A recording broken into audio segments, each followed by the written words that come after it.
quando ho sentito di queste notizie, di questo dramma che ha afflitto queste famiglie, purtroppo mi sono affiorati nuovamente delle sensazioni, dei sensi di dolore e di rabbia mai sopita. Una ferita mai rimarginata che dopo la tragedia in A28 e la morte di Sara Rizzotto e Jessica Fragasso si è riaperta in tutto il suo dolore.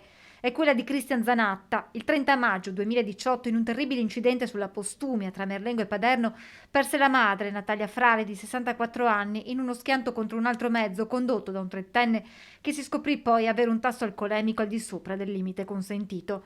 Quella sera nell'auto insieme alla nonna viaggiava anche la nipotina di 3 anni, figlia di Christian. Oggi, di fronte al dolore delle famiglie di Sara e Jessica, per l'uomo è impossibile non rivivere quei momenti, quando in un attimo ha perso la mamma e temuto per le condizioni della sua bimba. Mia figlia ha fatto quasi una settimana di terapia intensiva, però adesso è felice e sana. Mia figlia Alice va a scuola.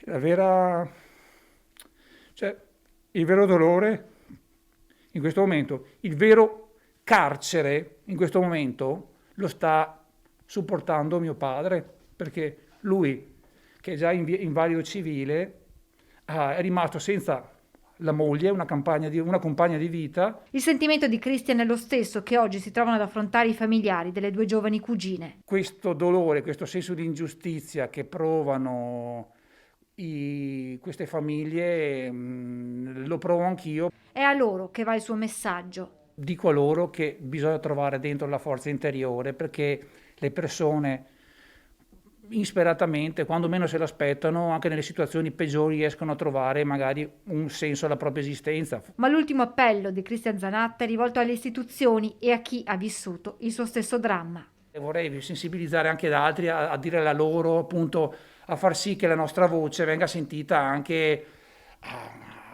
praticamente a livelli più alti, in modo che comunque venga fatta prevenzione, venga insegnato che bisogna avere rispetto sia per sé ma anche per gli altri.